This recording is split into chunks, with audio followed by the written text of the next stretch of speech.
Detours. Brought to you by Sports and Spokes, the magazine for wheelchair sports and recreation. Lauren, you're really only 7 years into, this whole situation. I've read about you. I learned that you basically blew out your tires, sustained a spinal cord injury. How did you get to this level so quickly? Just being an athlete all my life, I have the athlete mindset. So when I found out that it was possible to get back into sport after my accident, that's what gave me new hopes in life, and I was able to set new goals. And I guess it was a hard transition, but at the same time an easy transition, because I was going back to what I have always known, and that's being an athlete and training and pushing my body athletically.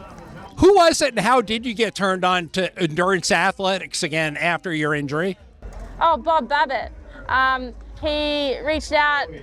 I was a professional triathlete before my accident, and Bob and I crossed paths a little bit, but he reached out to me after my accident and said, if I want to get back into triathlon, this is where it starts. And he flew me to San Diego. I signed myself out of rehab after 6 months in there and jumped on a plane, and I was in San Diego ready to start my triathlon journey, So you signed yourself out of rehab? I did, and best decision I made. Yeah, sometimes being in rehab too long kind of holds you back. You seem like a real go-getter. Well, it's obvious that you're a go-getter. In 7 years, you've been to the Paralympics twice, Tokyo and Paris. You're a hand cycling champion, and you're back at triathlons again. How do you really put into place the motivation it takes to get back to the level that you're at once again now as an adaptive athlete? I don't know how I do it or how I find the motivation. I just love setting goals and pushing my body to the limit. I love challenges. I love seeing what I can do and proving what I can do.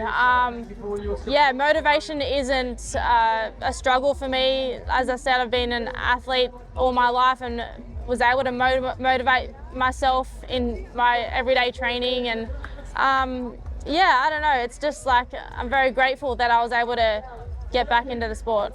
I notice a lot of people who are active in sports before and get back into sports, they seem to move forward a little bit quicker. Did you find that there was a really solid transition between getting back into sports and getting back into life?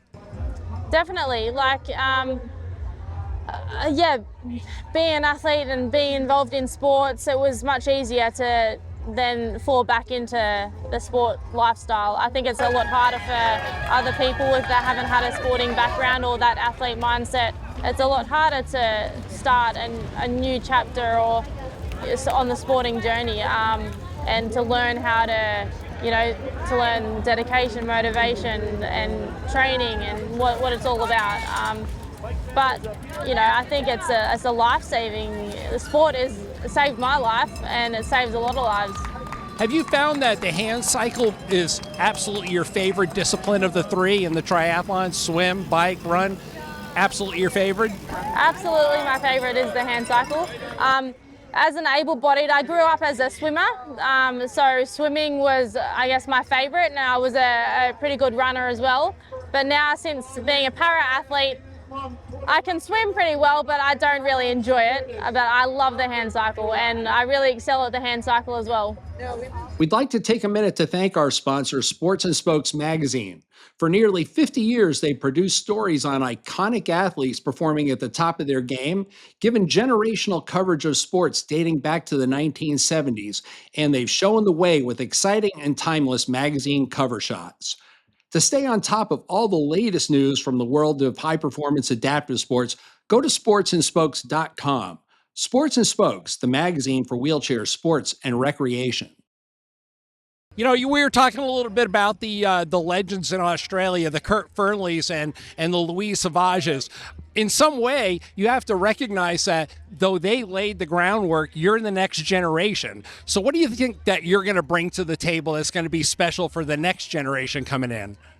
Yeah, Kurt and Louise are absolutely amazing role models, and they were role models for me and definitely paved the way.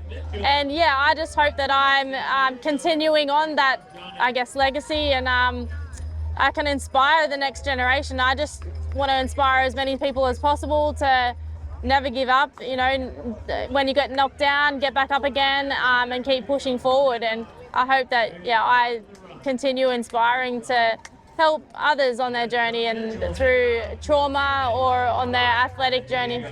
So we got swimming, we got biking, we got running, and all of this isn't enough for you. So now you're going to go up to Canada and learn how to snow ski. Well, not really snow ski, but biathlon, sit-down ski. What's the challenge that's there for you, and why do you want to do this? So getting involved in snow sports is the biggest challenge probably of my life, almost, athletically, because everyone that knows me knows I hate the cold. I love summer and I love, 100, 110 degrees. So yeah, snow is way out of my comfort zone, but as I said, I love a challenge. And when Snow Australia reached out to me and said I could have potential in the sport, I'm like, yeah, I'm gonna give it a go. Like, Winter Paralympics are next year, why not aim high? And I started on snow in July of this year, 2025, and I head to Canada in a few weeks' time to train and do my first competition, which is a World Cup. Nothing like being thrown in the deep end, but if I want to aim high, that's what I've got to do. And so I'll be doing the cross-country skiing events, the biathlon events. It's all so new, but I'm up for it. Yeah. Is there something that you could tell us about you that you've not shared with anybody else? I mean, what drives you? Why are you the way you are? Good question. I'm not sure if I've got anything to say that no one knows about me. What drives me? I just like showing what's possible. I've had a lot of doubters in my life that have doubted me, and if they've said I can't do something, I always go out there and prove that I can do it, especially now being in a wheelchair and as a para-athlete. There's no such thing as the word can't. There's always a way. Yeah, it might be different, but there's always a way to do something, and nothing's ever impossible. It doesn't seem to me that it matters to you that you're in a wheelchair. For some people, it seems like they get fixated, and you really haven't. You've moved on, and you've moved on quickly.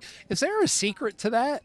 Well, actually, I wouldn't say I've moved on. Like, sport has definitely, I was able to push, I guess, the wheelchair, my accident aside, and just focus on sport. I don't think I've ever dealt with anything. I've just pushed it aside. I don't think I've ever accepted it either. But I've been so focused on my goals in sport and, all the Paralympics and seeing what I can do as my time as an athlete, because athletic life is a lot shorter. I don't know. I wouldn't say that I don't know how I got through it. You're only 36, which in, the adaptive sports world, you've still got a few really good years left to go under your belt. So with that being said, at this point, 7 years in, what has been some of your fondest memories? I mean, you've already been to 2 Paralympics. This is something most people strive for a lifetime, and you've done it so quickly. Think of one particular moment that really stood out for you. Paralympic Games, championship, cycling race. What was it? Obviously, the Paralympics were, something that I'll never forget. And also winning my first World Championship, going back to Kona and doing the Ironman World Championships as a para-athlete when I did it twice as an able-bodied. All those things were special, but one special moment that stands out was coming here for the first time to CAF triathlon challenge. It was just it changed my life. This is where my journey started, almost 8 years ago in 2017. And if it wasn't for coming here, I may not have achieved what I have done in my sporting life, on my sporting journey over the last 8 years. So definitely coming here was the most memorable and special moment.